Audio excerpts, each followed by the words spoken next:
Hey guys, welcome back to the AR YouTube channel. और फिर से हुआ एक प्लेन हादसा। ये वीडियो देखिए। ये वीडियो 7 जून 2026 की है। आइए पूरे केस को समझने की कोशिश करते हैं आज के इस वीडियो में। लुइस मोनियोज मेरन इंटरनेशनल एयरपोर्ट, पोर्टो रिको। इस एयरपोर्ट से गल्फ स्ट्रीम G200 मॉडल का एक प्राइवेट विमान उड़ान भरने की तैयारी कर रहा था। ये 2 इंजन का एक छोटा प्राइवेट प्लेन है। इस प्लेन में कोई भी पैसेंजर मौजूद नहीं था। सिर्फ 2 पायलट इस प्लेन को उड़ाने वाले थे। कैप्टन एरिक और फर्स्ट ऑफिसर रूडी इस प्लेन को उड़ाने वाले थे। इसे इस एयरपोर्ट से टेक ऑफ करके प्लेन को डोमिनिकन रिपब्लिक ले जाना था। यहाँ पर इन्हें ला रोमाना इंटरनेशनल एयरपोर्ट में लैंड करना था। इसके बाद रिफ्यूलिंग करके इसे इस एयरपोर्ट से उड़ान भर के टेक्सास जाना था। अब यहाँ से एक बेसबॉल प्लेयर मोलिना और उनके कुछ दोस्तों को बैठाकर वापस पोर्टो रिको लौट आना था। प्लान के अनुसार G200 टेक ऑफ कर गया और सही सलामत डोमिनिकन रिपब्लिक में लैंड कर गया। यहाँ प्लेन में रिफ्यूलिंग किया गया। अगर ये प्लेन पोर्टो रिको से सीधे टेक्सास जाता तो इसे ऑलमोस्ट 1800 नॉटिकल माइल्स की दूरी तय करना पड़ता। अब क्योंकि ये सफर लंबा था, इसलिए ऑपरेटर्स ने डिसाइड किया कि इसे बीच में डोमिनिकन रिपब्लिक में लैंड करा देंगे। यहाँ फ्यूल भी थोड़ी सस्ती थी। खैर, यहाँ से भी G200 उड़ान भरा। लेकिन उड़ान भरते ही प्लेन में दिक्कतें आ गई। टेक ऑफ के तुरंत बाद पायलट ने इमरजेंसी अनाउंसमेंट कर दिया। रिपोर्ट के अनुसार प्लेन का एक इंजन फेल हो गया था। अच्छी बात यह थी कि एक इंजन रनिंग में था। पायलट ने तुरंत उसी एयरपोर्ट पर वापस लैंड करने का डिसीजन लिया। फ्लाइट रडार 24 के अनुसार प्लेन वापस उसी रनवे 11 से अलाइन होने की कोशिश करने लगा। लेकिन इसी दौरान ऑलमोस्ट 4 मिनटों के लिए एयर ट्रैफिक कंट्रोलर भी प्लेन को ट्रैक नहीं कर पाने लगे। रिपोर्ट के अनुसार प्लेन का लेफ्ट इंजन फेल हुआ था। मे बी इसी इंजन फेलियर के बाद प्लेन में इलेक्ट्रिसिटी सप्लाई बंद हो गया होगा, जिसकी वजह से प्लेन का ट्रांसपोंडर भी बंद हो गया होगा। क्योंकि प्लेन में इलेक्ट्रिसिटी प्लेन का इंजन ही प्रोवाइड करता है। हालांकि इस प्लेन में 2 इंजन था और दूसरा इंजन भी पावर सप्लाई कर सकता था। मे बी इसी पावर फ्लक्चुएशन की वजह से 4 मिनटों तक प्लेन रडार से गायब रहा। लेकिन 4 मिनट बाद वापस से प्लेन का ट्रांसपोंडर ऑन हुआ और ये रडार से कनेक्ट हो गया। जब प्लेन दोबारा से रडार में दिखाई दिया तब प्लेन अपना रास्ता बदल चुका था। वो रनवे 11 के बजाय 29 पर लैंड करने के लिए निकल गए।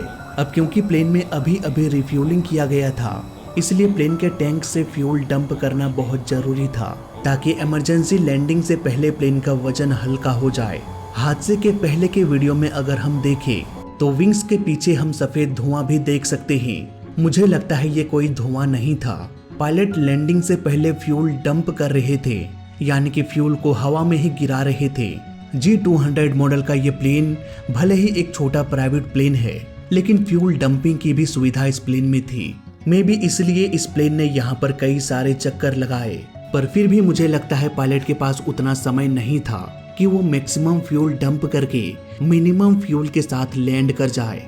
हो सकता है प्लेन में और भी गड़बड़ियां हुई होगी, क्योंकि इंजन फेलियर की वजह से इलेक्ट्रिक फेलियर भी होता है और इलेक्ट्रिक फेलियर की वजह से हाइड्रोलिक फेलियर और हाइड्रोलिक फेलियर की वजह से प्लेन को कंट्रोल करना बहुत मुश्किल हो जाता है।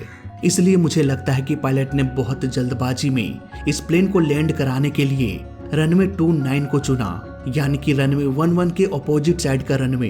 अब प्लेन धीरे धीरे रनवे 29 की ओर अलाइन हो गया। रनवे 29 में दिक्कत ये थी कि उस वक्त 8.7 नॉट्स की रफ्तार से हवाएं चल रही थी। हवा का डायरेक्शन टेल विंड था, यानी कि हवा प्लेन के पीछे से बह रही थी। ऐसे सिचुएशन में प्लेन को लैंड कराने से प्लेन का स्पीड बहुत बढ़ जाता है, क्योंकि हवा प्लेन को पीछे से धक्का दे रही होती है। नतीजा ऐसे केस में प्लेन को लैंड कराने के लिए एक्स्ट्रा रनवे चाहिए। ब्रेक पर भी काफी जोर पड़ेगा और हाई स्पीड में प्लेन लैंड करेगा। इसके ऑपोजिट, यानी कि हवा के विपरीत अगर प्लेन लैंड करता तो प्लेन को हेड विंड का सामना करना पड़ता और हवा प्लेन को रोकने की कोशिश करती। इसलिए पायलट हमेशा हेड विंड में लैंडिंग करते हैं। पर G200 टेल विंड में रनवे 29 से अलाइन होने लगा। मे बी उसके पास उतना समय नहीं बचा होगा कि वो एक और चक्कर लगाकर रनवे के दूसरी तरफ से लैंड कर सके। प्लेन बहुत ही तेजी से रनवे पर लैंड किया और टचडाउन के तुरंत बाद बैलेंस खो दिया। इसके बाद ये प्लेन फिसलते हुए लेफ्ट की ओर मुड़ गया। वीडियो को देखने से ये लग रहा है कि रनवे के साइड की जमीन समतल नहीं थी।